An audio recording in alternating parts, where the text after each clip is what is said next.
Here's in the LinkedIn uh, live studio. I'll air it as well. Okay, we're live on YouTube and we're going live on LinkedIn. And everyone that's connected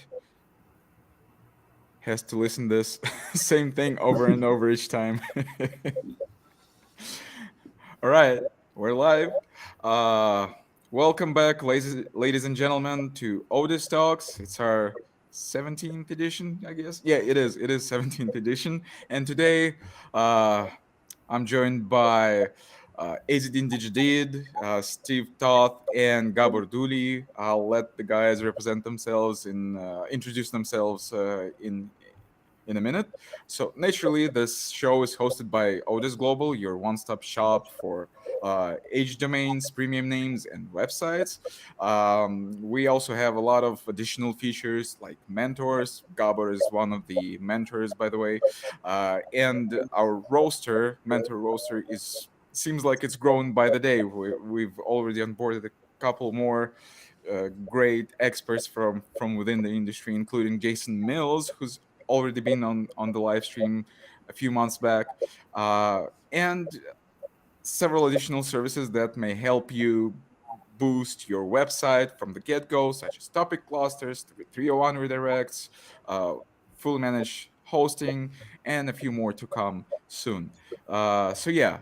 Guys, why don't you introduce yourselves for those who might not know you or those that know a little bit about you and whatever you want to highlight about yourselves. So, Azedine, why don't you go first?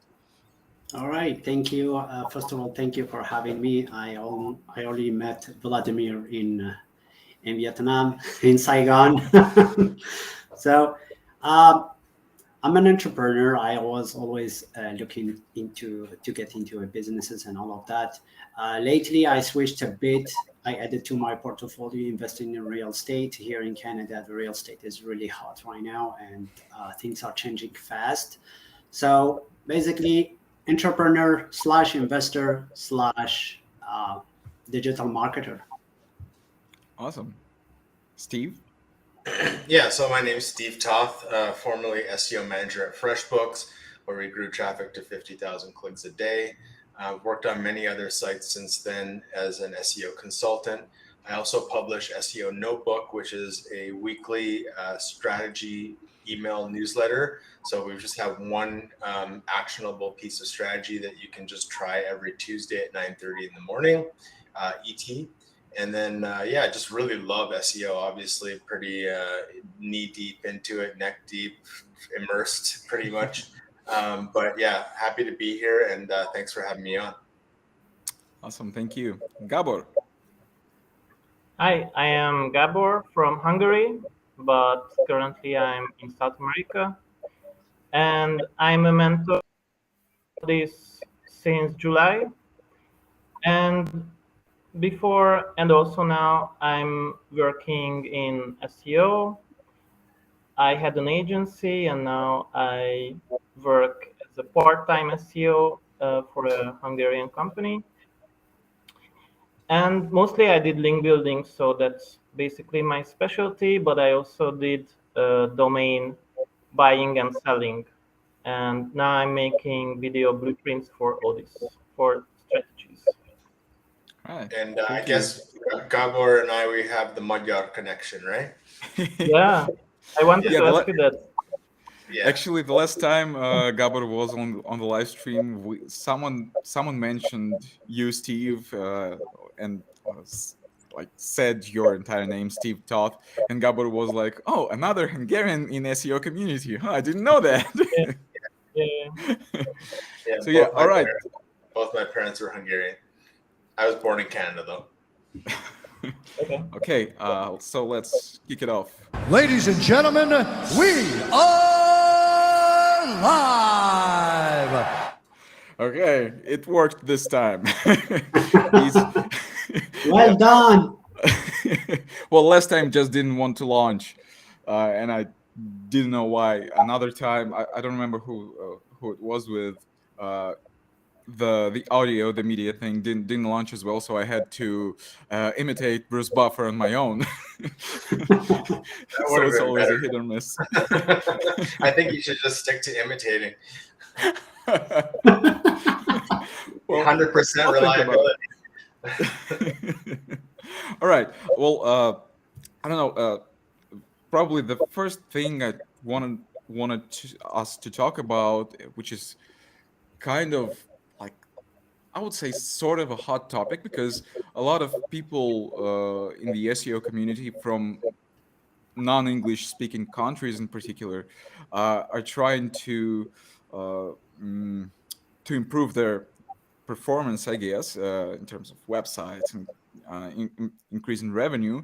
And when we were in Saigon together with Azedine, a lot of guys from Germany, Netherlands, probably there was uh, someone from Lithuania as well that has been approaching you, Azedine, and asking you a lot of things about doing foreign SEO, and a lot of them really appreciated your presentation at the conference, because you've highlighted a lot of things they haven't been thinking or talking about, right? And as you said, several people approached you and were really literally mad with you. Yeah, Like, because revealing some of the things. So yeah, yeah, obviously you, and I think Gabor as well. I'm not sure about Steve, but you're more into the foreign markets more than English speaking markets. So, what's happening in this area right now, and what's changing uh, with the advent of AI, the latest Google updates and approaches that actually literally changed the entire landscape of the industry? is that a Hazing, question for yeah, me? All yeah. right. First of all, So basically, 10 years, let's say 10 years ago, the foreign market was different from the US market. It was easy to rank or to bank or to make money online and all of that, building sites and all of that. But lately, Google is catching up in the last 2 years. As you can see, most of the update now, they target even Spanish, French, Italian, other languages, because they know those markets are growing. So they Mhm. want to take advantage of it, and they have to protect their revenue, which is AdWords, right? And then again, penalized a lot from Europe, from the Union European, so they are trying to squeeze and making it tougher for foreign SEOs. I can see it all over the place, especially the last update on August. The last update, yeah, it hits a lot of website and even is taking over AI. For me personally, AI, it depends how you are using it, but me, when I create an AI or content generated, what I use it is just to try to find keywords that I'm not optimizing for my website. So I grab those keywords and apply them on the authentic, let's say, the website that I'm building, right? So it's strategy maybe. It's a bit spammy in the sense of it's just you're throwing content to Google and see if it ranks. But for me, it's just grabbing those keywords and use them for my advantage, because there's no tool that will give you those keywords. None of them. Mhm. Yeah. What about you, Gabor? Yeah, I have a bit more experience in foreign markets than in English, especially the Hungarian, but the Hungarian is very, very small. Hmm. Um, so before it was really different, like 5, 10 years ago. So the foreign market was like backwards in time, like 5 years. So it was playing always catch up, even Google, but also the SEO industry as a whole. But I think the gap is closing, so it's smaller now and smaller and smaller. Hmm. But in Hungary, like PBNs still work quite good, for example. So, but it's also changing, and also of course the competition is much lower if it's not in English. But I think there are very good opportunities in Spanish markets, especially here in South America and also in Brazil, especially because Brazil is very rich and it's very huge. So and and they are also like 5, 10 years behind, maybe more like 5 years behind the US market. Mhm. So now it's starting to catch up, and the industry is growing very quickly, and the competition is growing, and also the opportunities. Okay, Steve, have you ever tackled foreign SEO, or are you strictly focused on English language markets? Yeah, I actually am more focused on the competitive English markets, I guess. That's just where the majority of well, all my sites and my client sites are. So, although it would be nice, I don't really have the the language skills or like the people in house to run a foreign site. But I totally understand why people do it with the decreased competition and Mm-hmm. opportunity to make affiliate revenue in those markets. Mm-hmm. Are you also working in the US market as well as Oh, yeah, that's Canadian? predominantly, yeah, it's all Okay. US. Yeah. Okay. One thing that I've recalled right now, well, me and Azedine had a conversation back in February or January, uh, February. February. February for Odys podcast, and one of the things that Azedine was talking about in particular was that in order to work in any given market, you have to not just fill the site with language in this particular with content in this particular language, but you have to actually understand the psychology of the audience that it's targeted at, right? So how much different is Canadian market from SEO from the US market in from the SEO perspective? I don't think there's actually that big of a difference, to be honest. The only real difference that I would do for optimizing for a Canadian market and the US market is the actual way that certain words are spelled. So if you look at words like color or center, those are spelled differently in Canada. And when you are speaking to a Canadian market, you want to be speaking in their language. So Hmm. if you have an internationalized site, I would highly recommend you do that. You can also use ChatGPT to automatically change, American spelling to Canadian spelling, just like that, right? So you don't actually have to look for the specific words. You could just feed your content into ChatGPT and ask it, please convert this to Canadian English. Hmm. Hmm. Yeah, that's really Also, cool. also you need to, if you have an English site, you need and you want to rank in Canada, for example, then you would need to get Canadian backlinks Hmm. also, and also set the href lang text on the website. Those are Yeah, important. yeah. To be honest, the Canadian backlinks thing is not what I've noticed for like large scale SaaS companies. Those companies usually end up getting links from Canadian publications and stuff pretty naturally. But if I'm like, let's say if you're FreshBooks and the Canadian market is still important to you, but your priority is in the US market. So we're talking like 300 million people versus 30 million people. It's not going to make too much sense for you to put too much of your budget into that 30 million audience versus like the 300 million. Hmm. Yeah. Speaking of the Chat GPT thing, uh, there were well, I've obviously talked to quite a few people here on Odys Talks, and well, the AI topic is well, one of those topics that constantly get brought up, because it's affecting the way people work, affecting the way people approach SEO these days, and uh, one of the things that I've noticed is that during the past, how many months is this? 6 months, 6 months, I guess. Yeah, it's yeah.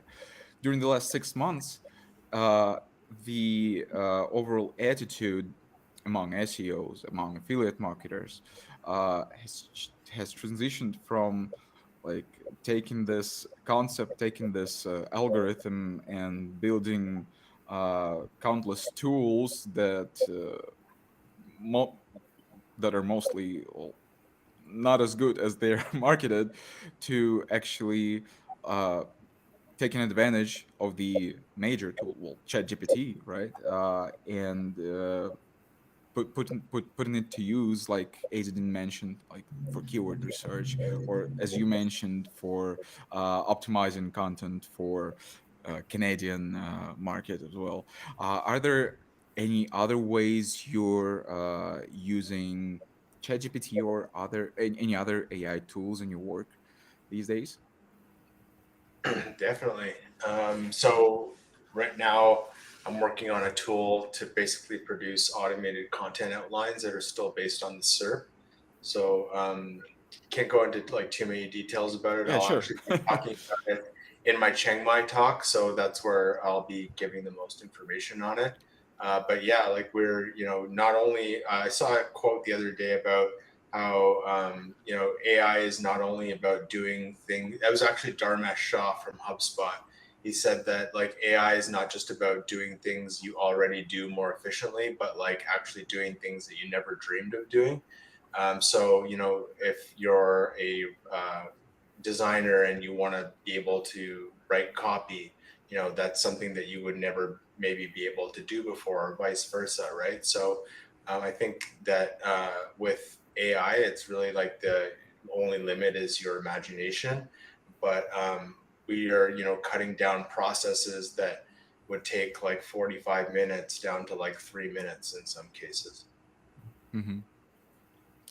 Azedine, Gabor. Yeah, it's definitely helpful to cut the time frame for any task that you would think of.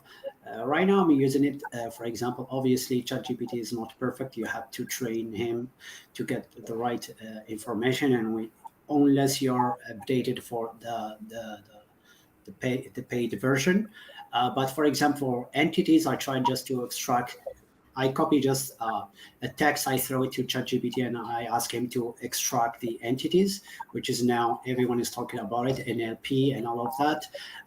It's not a 100% accurate. You find a lot of mistakes there, but it really helps to find fast entities without paying for a tool to get those entities right. I use it actually to copy again an article from a website and try to find anything that doesn't apply for the Google guidelines, for example, if you're working in the affiliate world or affiliate marketing. Uh, but beside that, me and Maximiliano Girassi, if you don't know him, we are trying to build a tool that it will actually, I can't talk more about the tool, but right now I think he has entities checker is Swiss, let's say Swiss Army knife for the entities. It actually helps you to extract entities, but more features are built into the tool, which is trying to interlink. I know there are a lot of plugins out there. There are a lot of tools that do the interlinking, but most of them they just do the matching keywords. So the tool maybe will go further than that and try to interlinking based of the structure of the content based on the semantics of the keywords and all of that. Mm-hmm. Yeah, Mm-hmm. Max is great. Nice. Oh, so someone Uh, knows him. I actually met him May when I went to Italy for 2 weeks. I actually went all the way to the city to Bologna, and we had the coffee. It was really nice to meet him. Cool. Yeah, Cool. Cool. he's a nice guy. Yeah, I Yeah. actually have him as a consultant on some of my tools as well. Oh, nice. Yeah, Yeah, you can trust him. He's really a nice guy. yeah, super nice And guy. actually, yeah, he was. I think he was a teacher at the oldest university in Europe. It's located in Bologna. I actually went and saw the university. Wow. So you can trust this guy. Yeah. By the way, teachers, well, teachers, the people with the teaching background turn out, I don't know, great SEO educators. Let's say, for example, as I mentioned, Jason Mills, who's joined the Odys Mentor Force.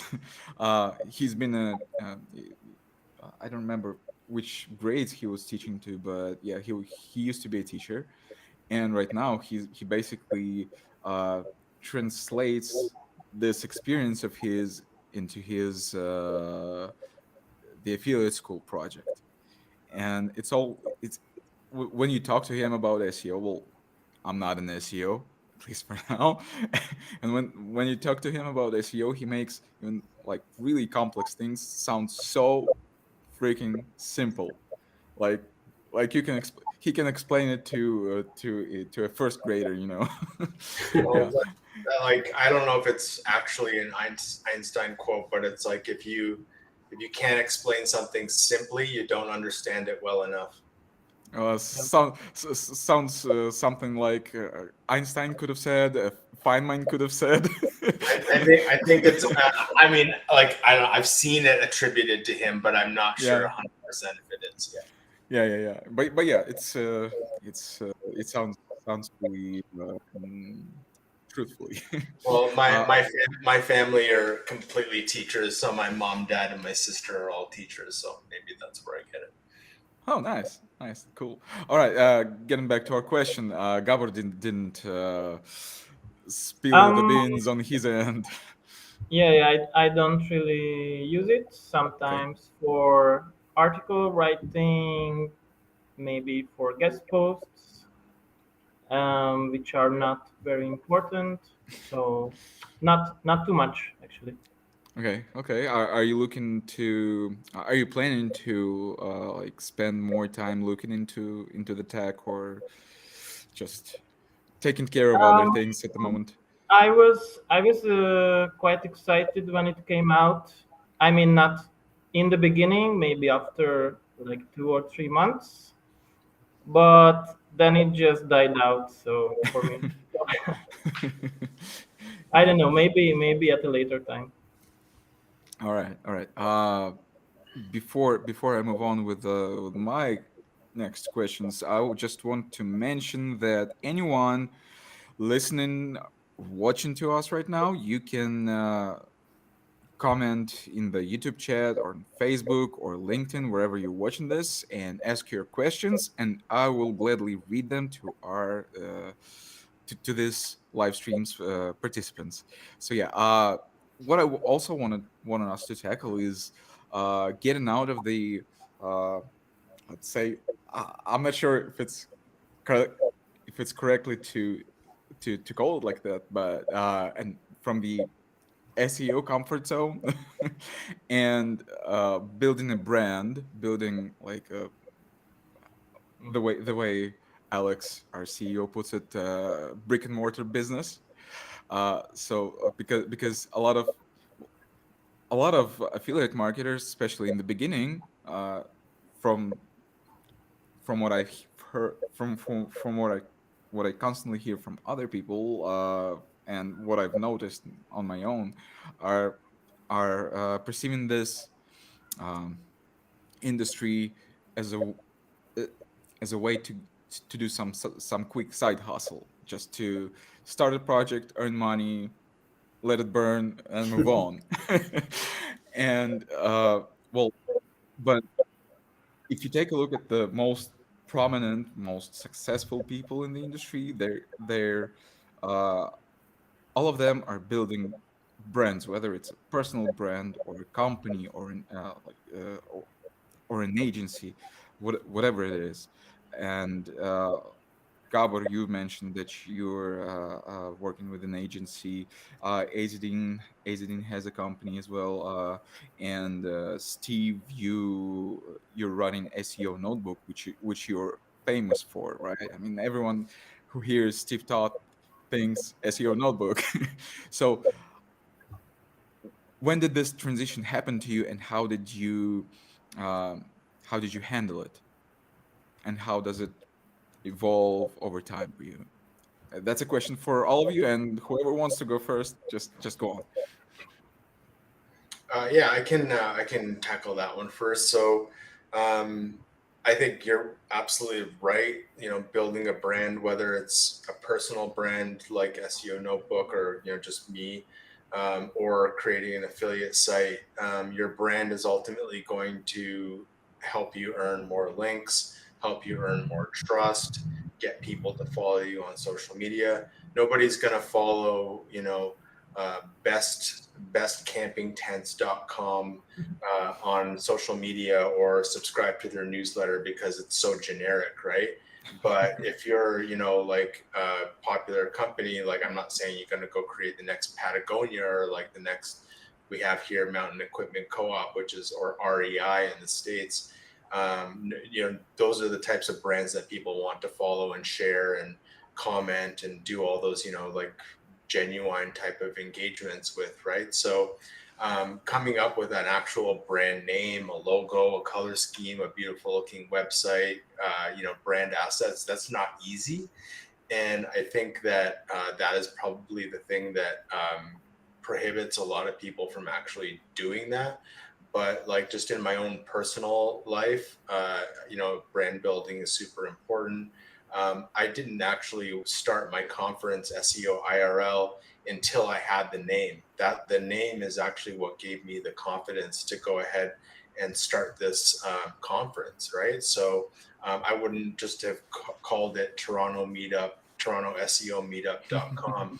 I needed something sticky, something catchy that people could latch onto. So maybe starting with a brand and having that brand idea get you excited about creating this into like a real company, a real website, a real presence, for me is actually really, really important. So it could be the impetus for somebody else to create something similar. Yeah, I totally agree with Steve. Even when you create a brand, then maybe let's say it's much easier to have the sister company as a brand. So when you mention SEO Notebook, you create the other brand. People already have the trust with the first one, so it's easier to build the second one. That's how I see it. The problem is when it comes to affiliate marketing, let's say it, and let's be honest, most of us, including me, sometimes I'm lazy to build something nice, but uh, lately I'm actually building something really nice and I enjoy it, because at the end it's not just about being successful. If you are not satisfied with what you are doing, it's not going nowhere. We know it's all about the money and all of that, but at the end of the day, if you are not satisfied, then there's no way that your success is making you happy or anything like that. Going back to the brand, um, it's obviously it's hard to build it, to have the trust, and with all the competition over social media, everyone is looking for attention. Most of them, they are trying just to push their brand, but to find actually an authentic brand, it's really hard, and to build it, it's really hard. And when you build that brand that people trust you and you're authentic, nobody can beat you, from even if they have $1 billion to try to beat you up, right? Because people, they trust you, they trust your brand. Lately, we are building a website. I already shared it with Alex. Hopefully, he will not share it. I haven't heard of It it, was, so yeah, it was actually, I bought the domain in 2 years ago.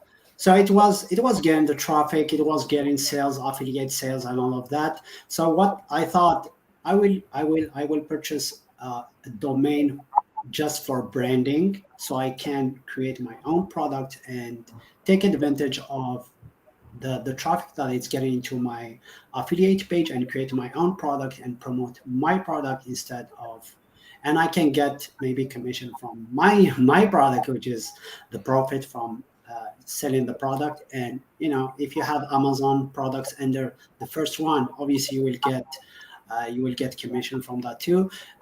And Amazon likes to get that kind of traffic from a website going to a brand that. But the con of that is when Amazon catch up with the product and they see you're selling a lot, they will try to take it away from you. So if you are going to build a brand, build it on your website, but have your own website just for that product. Don't just count on Amazon, that because Amazon will take your business anytime. So going back again to the branding, it takes so much time, it takes so much effort, and just to get someone to write for you because they like your brand, especially when it's a competitive niche. Nobody will just sit and write an article for you. Just look at Wirecutter, for example. I'm pretty sure just one article for that it costs $1,000. If it's more than $10,000, maybe just for one article, and putting all the products together, yeah, it's not cheap. But at the end of the day, it's worth it. So going back to the domain I bought from Odys, uh, this update of August was really, I don't know how, but it doubled the traffic. Never seen Oh, something nice. like that. I will show the screenshot after. I was like, why you're giving me double Free traffic? I traffic. never seen something like that. I was excited, but I think it boils down to the trust of the website and all of that. Yeah, there's also a lot of talk sometimes about branded traffic and that potential positive effects of SEO. You know, I Yeah. just Googled NerdWallet right now, and according to Mhm. keywords everywhere, they have 165,000 searches per month, right? So you just imagine like the benefits of the actual direct, like sort of brand traffic that you will Yeah. get from building something like that. Like it's, you know, those rewards are super positive. Not to mention, like if you ever sell your site, buying like a strong brand, you know, that adds value to it. But I don't think it's just about time and effort. I think that the thing is like it requires you to use your mind and your creativity. So you know you should like, to be honest, like when like I thought of SEO Notebook, the name, I don't remember how I thought of it, but once the domain was available, I snatched it up. It was a premium domain. But you know, when it came time to like design my logo and stuff, like I didn't cheap out. I spent 1,400 Canadian on a logo because I wanted something that was going to be like super memorable and you know, relay my message, right? So it's not always about like the time and the money, but also like who you decide to work with to help you create that brand, because it doesn't always have to be you, right? And if you're on a budget, like might as well ask ChatGPT, hey, I'm starting a site Yeah. about X, like what are some creative names that I could come up with for this site? You never know what you're going to get, right? So there's all kinds of you know, strategies that you can use to help build an interesting brand. But I think the best ones still come from the human mind. So you know, it's just about having that creativity, surrounding yourself with the right people to help you make it happen. Oh, wow, nice. That's a Yeah, solid piece of yeah, advice. exactly. And yeah, exactly. And having the right people in the right bus, right? And you are the driver. So if you don't have the right people sitting on those seats, you will not go further. Okay, so I think that for branding, the name is maybe the most important. First, you need a very very good name, which describes your product a bit, but it still has to be brandable, like not just descriptive, not just like cheap rollerskates.com or something like that, like, but still it has to describe it in a way. Um, and for affiliate sites, yeah, you need a good name, you need a good logo, and if you don't have one, then you can create social media, because that's a very important part of branding, to have social media accounts, because I think many affiliate sites don't have one. Also for PBNs, if you want to make your PBNs look more legitimate, you can create social media accounts for them, and for all kinds of websites actually. I have experience. We had a startup. I was a co-founder in a startup, So I had most of the branding experience there, and I think the brand was quite good uh, there, what we created. Hmm. Yeah. Speaking of speaking of the brand name, I might be getting out of the SEO affiliate marketing niche right here, but it seems like it doesn't necessarily have to like directly tackle the product, the service. So the first thing that comes to my mind is TikTok, right? I mean, everyone knows what TikTok is, It's but huge. yeah, but the name doesn't say anything about it, right? It's well, okay. The first thing that comes to my mind is clock. Okay, Mm. it's just ticking and talking. But at the end of the day, there's this huge video streaming, whatever you call it, app and website. You know, app predominantly that has millions of daily users, right? And people use it to grow their brands on it, to grow their businesses, revenue, whatever you name it. So I guess my take here on this, if you don't mind, would be that the name should be memorable. It should pass the radio test, right? So it shouldn't be like something, I don't know, some gibberish 4 or 5 letter combination. Uh, but at the end of the day, it has to be the, the combination of a great name and a great service or product. I mean, in terms of quality, usability. If it's a service, you have to be available at all times to your customers, right? So everything that entails uh, this this combination, it should be there. Well, correct me if I'm wrong. I just had a thought back to something like sort of related to what you said, and I'll try to bridge the gap as best I can. But back in like 2011, 2012, that's when I started my SEO career. And Google used to publish something called the zero moment of truth, which is they had like lots of white papers on this, and like they had videos on this. And what they were talking about was like let's say like I'm in the grocery store, or let's say I visit Odys for the first time, and I decide, oh, there's these other competing companies, but I'm gonna try Odys, or I'm gonna try this brand of relish or whatever, right? Um, uh, and that's the first moment of truth when you're deciding like what you're going to buy. But like the zero moment of truth is when you actually like try that product and you think like, hey, I like this, I'm going to buy this again, right? Hmm. Where like you've won that sort of moment, right? So I think a brand really helps solidify that. There's more than just the product. It's the way if you're talking about a product like let's say a bottle of shampoo or whatever it is, it's how it looks, how it feels, how it smells. What is it speaking to me? Like, some people, like I was also listening to this book called Influence by this guy named Robert Cialdini, and he talked Hmm. about like how the actual price of something also matters and signifies quality, right? Sometimes if something's not expensive enough, people don't think that it's high quality, right? So these are like all sort of factors to consider in what your brand is and who you're speaking to. Are you priced too low uh, to the point where they think, hey, these are just like, hey, cheap, super cheap domains. How good can they be, right? Or like, Yeah. how good can this shampoo be if it's only 99 cents, right? So those are kind of different factors that you can consider when building your brand. And I think knowing your audience really helps you make those types of decisions. Hmm. Yeah. Yeah.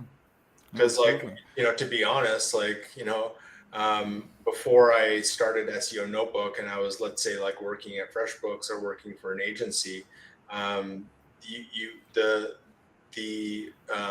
SEO that you do is not that much. I mean, yes, it is. It actually is a lot different. Sorry, I'm going to go back on that. The SEO that I did when I was at FreshBooks and agency compared to the SEO that I do today is actually like fairly different. But what I was going to say is like your effort and your time that you spend may not be any much different, but you know, what I'm selling now is a lot different than what I was selling previous to that. But like, you know, it's still it's my brand that allows me to charge more than, you know, I was charging, right? Yeah. Yeah. Okay. There's. Thank you for your answers and your thoughts. I mean, there's a lot of things to think about and to tackle, and I hope that our listeners will be getting to that and listen to that because there's a lot of that value in there. We have our first question from Johannes Faupel. I hope I pronounced your last name correctly, Johannes.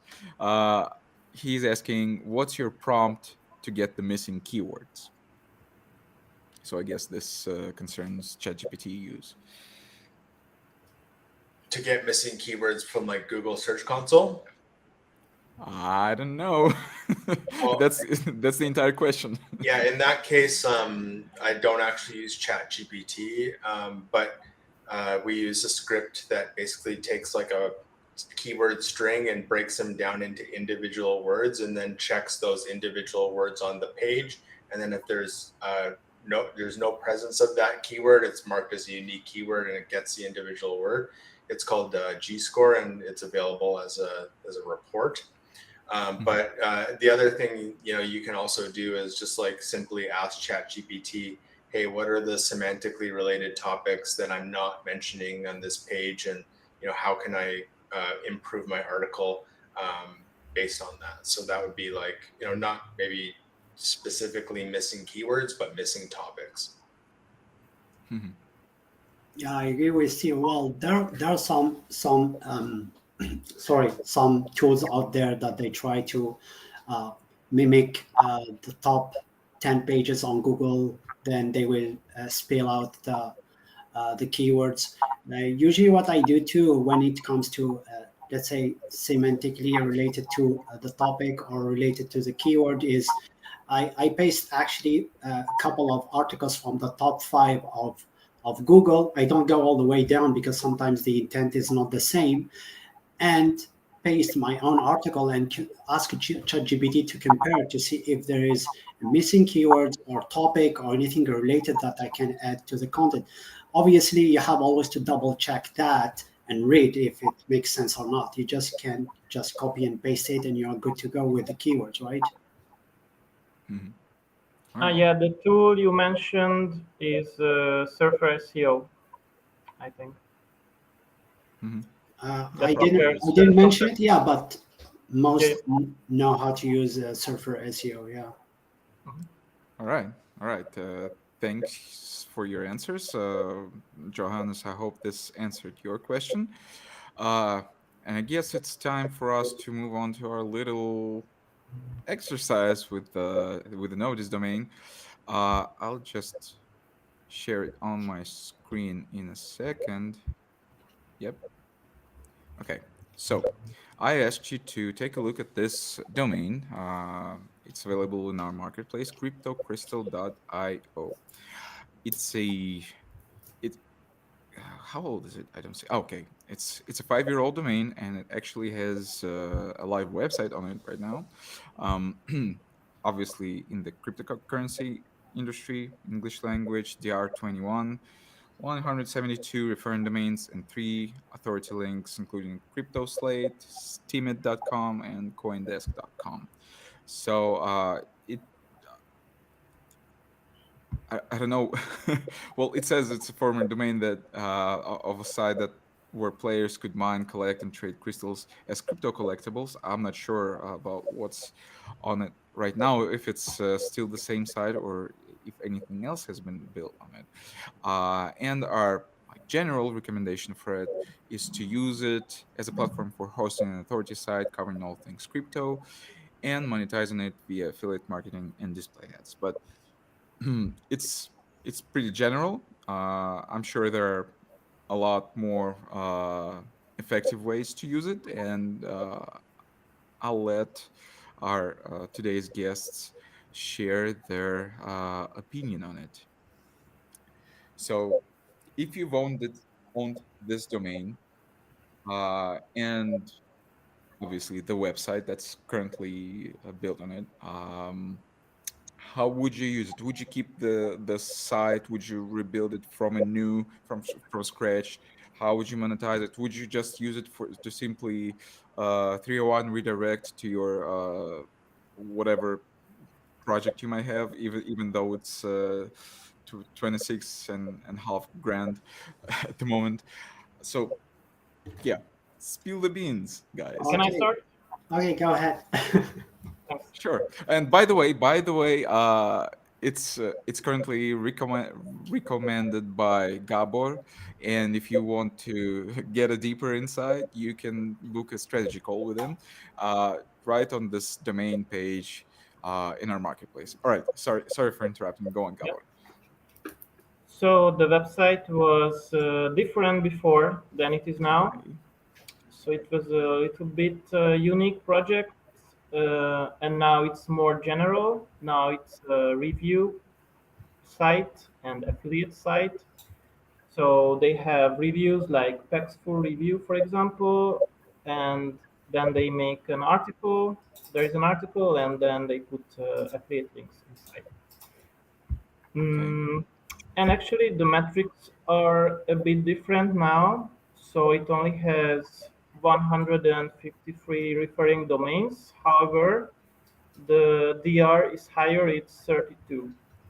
So compared to the number of referring domains, the DR is quite high. And it has very relevant backlinks. It has many backlinks from Japan, but mostly from English sites.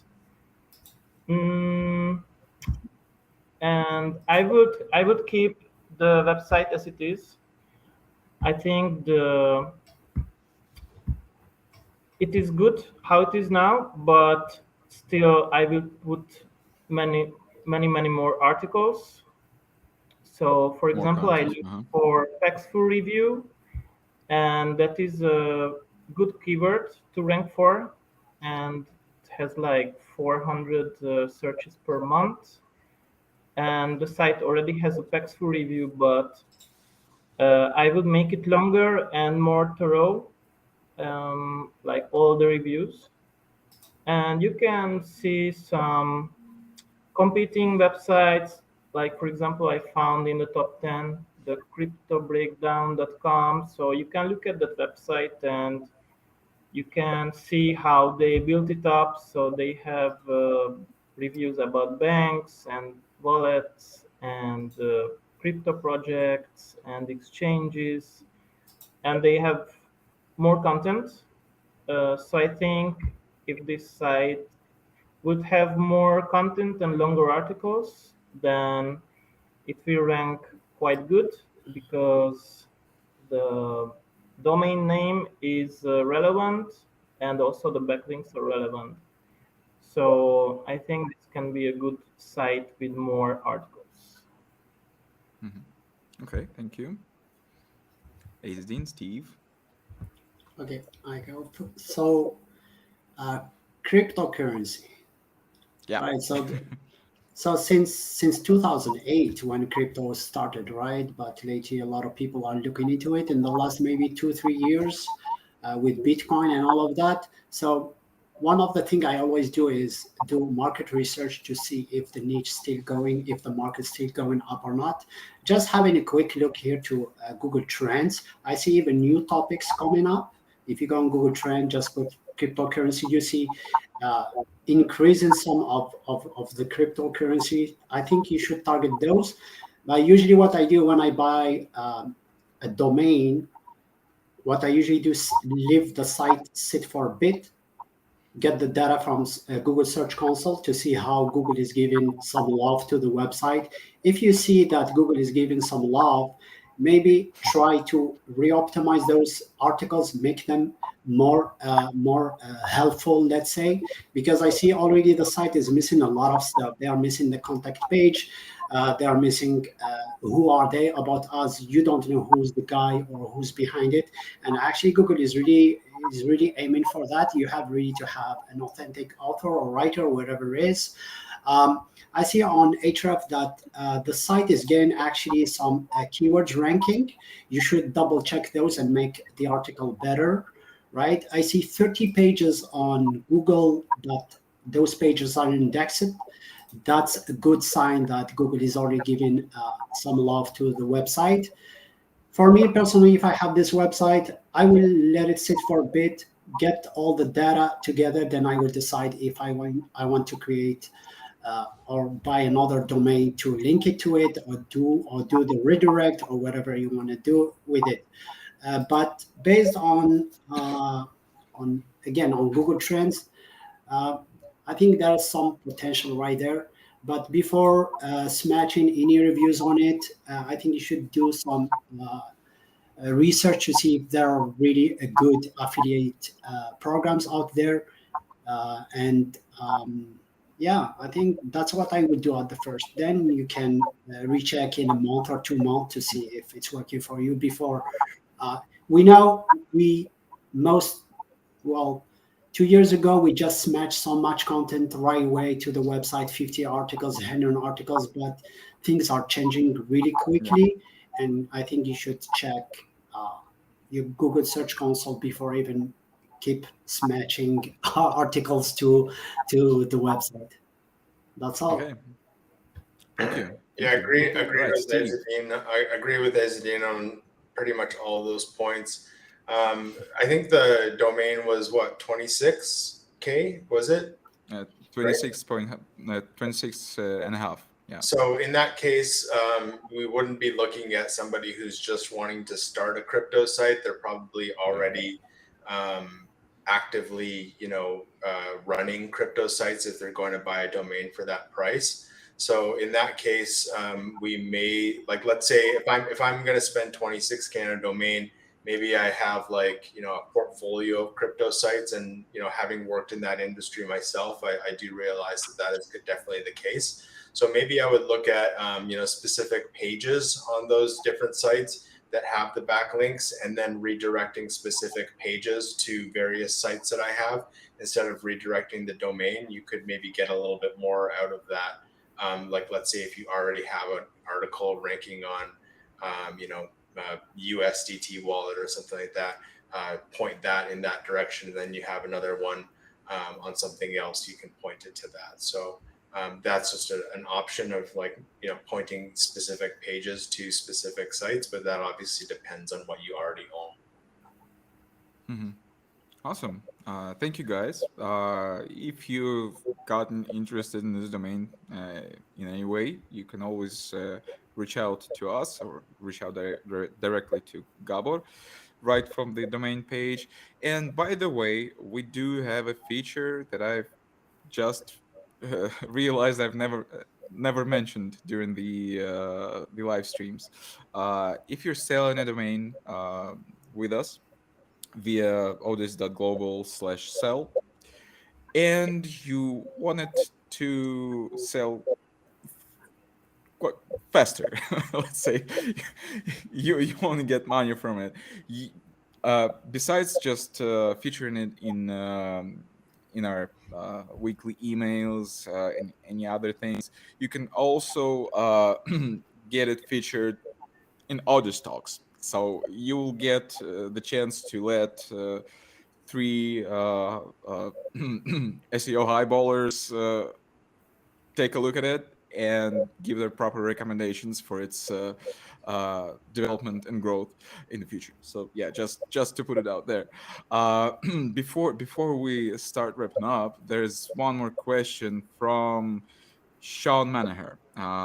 He's asking, when ranking for a French or German audience or market, do you target country-specific TLD like .fr or .de, or still .com? Okay, so since I have French website, I can answer that question. really the difference really minimum, but I notice Google is increasing, giving more traffic for the .fr instead of a .com, unless you are a big brand. Because I know I have one domain I purchased from Odys. It's still sending me a traffic. It's a .com, but it's brand, and now it's really hard to tackle that brand because wow, that brand was big one, and I didn't check it when I bought it. I didn't check it deeply, and it's actually getting every day. I'm getting like 2 emails about trying to sponsor something on the website, and it comes from a big companies. I was, oh crap! I think I should redirect this one before getting I don't know sued for the branding or anything like that. I didn't check it, but yeah. So I would go for .fr or .de when it comes to Germany. That's the way to do it. Now you can obviously you can translate that content to English too, just by slash es for Spanish, pt for Portugal, etc. You can do that as well. But I will go for the dot or the extension of the actual country. I would say that Awesome. having the country level TLD would also perhaps, maybe Gabor, you could speak to this a little bit more, but help with the backlinks that you get because people feel like they want to link to a .fr or going to link to that more readily than a .com that's more, like a US site or I something. agree. Yeah. Awesome. Yeah, so first, the Odys checks the domains for trademarks, so I don't think you have to worry. Yeah, absolutely. And yeah, like both options have pros and cons, like .com or .fr. If you are in many countries, it's better to have a .com, and then you can have a website in each language, translated in each language. But still, I would do like example.com/fr and not with a subdomain.